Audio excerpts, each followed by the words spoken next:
বানাতে হয়।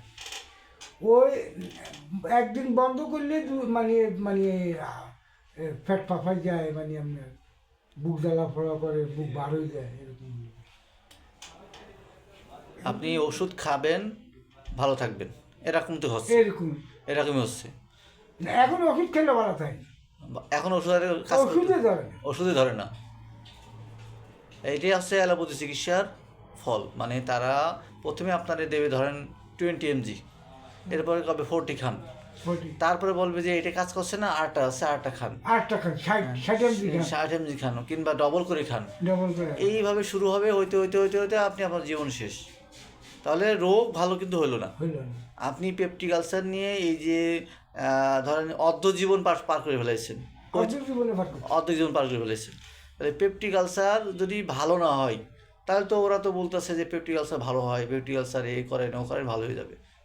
সাসপেনশন দিচ্ছে, আপনার বিভিন্ন সিরাপ দিচ্ছে, খাচ্ছেন ভালো, একটু আরাম লাগতেছে, আবার খাচ্ছেন এই আবার। যে আপনি যেটা করলেন, হুম।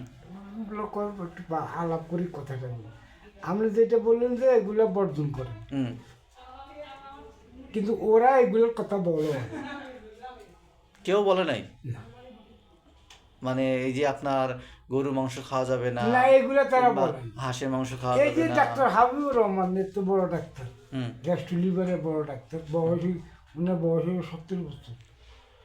উনি মানে আপনার ওনারে আমি 20 বছর আগে ওনারে পেয়েছি, হুম। উনি আমার ওষুধ দিয়েছে। ইয়ার যে আসলে ব্যাপার, বিস্কিন দিয়ে 8-10 বছর থেকে ডাক্তার দিয়ে নি, ও নিজের ডিসপেন্সারি যে মানে যে প্রেসক্রিপশন ওটা দিয়ে খেয়ে ভালো ওই করছে। প্রেসক্রিপশন বাদ দিয়ে ওটা যখন ধরে না, তখন ডিসপেন্সারি মেঝে গেলে কবে এটা আপনারা 1 বছর খাইলে এটা ধরে না, আর আর ফাটাই খান। ও এমনি খাইতে খাইতে খাইতে খাইতে খাইতে খাইতে এইভাবে জীবন পার করলাম। তো এখন এই দিনকে আমি মানে দিলাম যে মানে একটু ডাক্তারের কাছে দেখাই না। ইয়ার আগে বছর 2-3 আগে যেন একটা ডাক্তার বইতেও মানে গ্যাস্ট্রো লিভার করে দেখাচ্ছি। ও আবার এমনি আমার পুরো বডিটা চেক আপ করাইছিলাম, লিভার, আপনার কিডনি, আপনার এক্সরে সব করাইছি আমি, আলট্রাসোনোগ্রাম, ম্যান্ডোস্কোপি সব করাইছি ওনার হাতে। তো করানোর পরে উনি বলছে যে আপনার সব ঠিক আছে, এটা আমার পেশেন্ট আছে।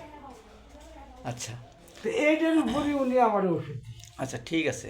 এখন আমি আপনাকে বলছি যে আপনি যদি চিকিৎসা নেন, তাহলে 1 নম্বর কথা হচ্ছে যে আমার ওষুধই কাজ করবে না। মনে করবেন, আপনি মনে করে নেবেন যে আমার ওষুধই কাজ কাজ করতে করবে না। আপনাকে 1 নম্বর হচ্ছে কোনো প্রকারের মাংস খাওয়া যাবে না, কোনো ভাজা পোড়া খাওয়া যাবে না, কোনো ওই যে আত্মীয় বাড়ি যাবেন একটু বিরিয়ানি বললো একটু খান, এ খাওয়া যাবে না। এ খাওয়ার এখন আর সেই বয়স নাই। এরপরে আপনার কি হবে, এরপরে আপনি এই ঠান্ডা খাবার বেশি খাইতে হবে, যেমন লাউ, পেঁপে, কাঁচা কলা, ভেন্ডি, হ্যাঁ, তারপরে এগুলো বেশি খাইতে এগুলো হবে। যে অ্যালার্জি বেশি, ঠান্ডা খাবার, ঠান্ডা খাবার, যে সব খাবার ঠান্ডা, অ্যালার্জি যে মানে অ্যালার্জি যে খাবার সেটা বাদ দেবেন, কিন্তু যে খাবার ঠান্ডা, যেমন লাউ, লাউ খালি তো আপনার সমস্যা হয় না, না, না, পেঁপে খালি সমস্যা হয়। তাহলে এগুলো আপনি খাবেন, এগুলো খালি সমস্যা নেই। তারপর গাজর খাবেন, তারপর হচ্ছে ভেন্ডি খাবেন। ভেন্ডি যদি খালি যদি সমস্যা খাবেন না, যেটা অ্যালার্জি, ভেন্ডি খেলে অ্যালার্জি বাড়ে, অ্যালার্জি বন্ধ করে রাখবেন। যেটা যেটা আপনার, বেগুন খেলে অ্যালার্জি বাড়ে, বেগুন তো খেলে অ্যালার্জি হয়, আবার গ্যাস্ট্রিকের সমস্যা হয়।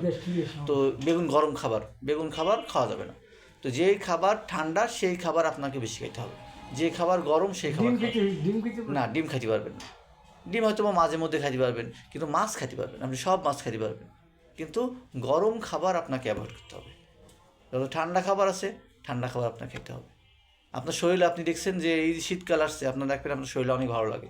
গরমকাল আসবে আপনার শরীরে জ্বালা পোড়া, ঘুম আসে না, অস্থির হয়, মনে হয় যেন কোথায় গেলে একটু ভালো লাগবে। আরে এখনই তো শীতকাল, আমার অস্থির লাগে, এই যে অস্থির লাগে। এখনো অস্থির। এই যে এখন আজ মানে মানে ওষুধ খাই, কিন্তু আমার এইগুলা জ্বালা ফোড়া করে এগুলা, আর আপনার মনে করেন মানে এই মুখটা তো, হ্যাঁ, মুখের ভিতরে জ্বালা ভাব হয়, আর ঘাড়টা একটু মনে হয় জ্বালা জ্বালা ভাব হয়, এই এরকম যে একটা। এগুলা জ্বালা হ্যাঁ, এটা এটা এটা হবে। এরপরে দেখবেন প্রেশার বেশি হচ্ছে, তারপর ডায়াবেটিস হয়ে যাচ্ছে। হ্যাঁ, মানে এইটা আমার, আমি অনেক মানে ওই যে ইয়েতে একজন আমার বললো, ভাই এটা গ্যাস্ট্রিক। আপনি কিছুদিন আগে আমি নিউরো ইয়া ইয়া ইয়া অর্থোপেডিক ডাক্তারের কাছে গেছি। হুম, ও আমারে মানে করলাম না আপনারে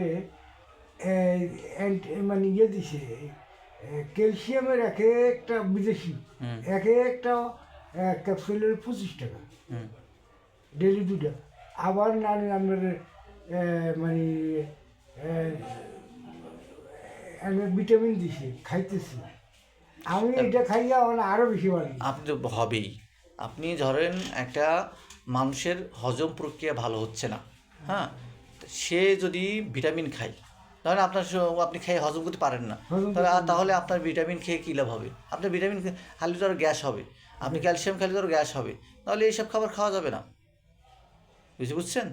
তো আপনার যেটা তো আমার বললাম, দুর্বল হয়ে যে এই দুর্বল তো হবেনই, যে আপনার হজম হচ্ছে না। আপনি যেই খাবার আপনার হজম হয়, যেই খাবার ঠান্ডা, সেই খাবার আপনার খেতে হবে। সেটা পেঁপে খাই পেঁপে হ্যাঁ। প্রচুর পেঁপে খাই হ্যাঁ, তো এইসব এই যে খাবার, কালকেও আমি 2 কেজি পেঁপে এইসব খাবার যদি ফলো করেন, আর আমি যে ওষুধগুলো আপনাকে দেবো সেগুলো যদি মেনে চলেন, মুখার ডিম খেতে পারে না মনে হয় মুসুর ডাল খালি গ্যাস হবে। হ্যাঁ, যে খাবার বলবো সেই খাবার যদি ফলো করে চলেন, তাহলে আশা করা যায় যে আপনি সর্বোচ্চ 3-4 মাস লাগবে, এটা ঠিক হয়ে যাবে। কিন্তু আপনি ওষুধ খেয়ে যাবেন, যদি আপনি প্রপার ট্রিটমেন্ট না করান তাহলে ওষুধ খেয়ে যাবেন, খাইতে থাকবেন, কোনো কাজ হবে না। কারণ সঠিক রোগ ডায়াগনোসিস করতে হবে। একই পেপটিক আলসার একজনের আছে যে ঠান্ডা খাবার খাইলে তার বাড়ে, আবার একই পেপটিক আলসার কারোর আছে গরম খাবার খাইলে বাড়ে। তো এটা ডায়াগনোসিস করে তারপরে মনে করেন যে রোগ যদি আপনি মানে করা যায়, চিকিৎসা করা যায়, তাহলে ভালো রেজাল্ট পাওয়া যায়। আপনার সমস্যা হচ্ছে গরমে, আপনার শরীরের ভিতরে গরম, আমি আপনাকে যদি বলি কেরোসিন মারেন, তাহলে তো কাজ হবে না, আপনাকে পানি মারতে হবে। বুঝছেন? এই হচ্ছে ব্যাপার। এগুলো ফলো করেন, ইনশাল্লাহ আসেন, ওষুধ নেন, ইনশাল্লাহ ঠিক হয়ে যাবে।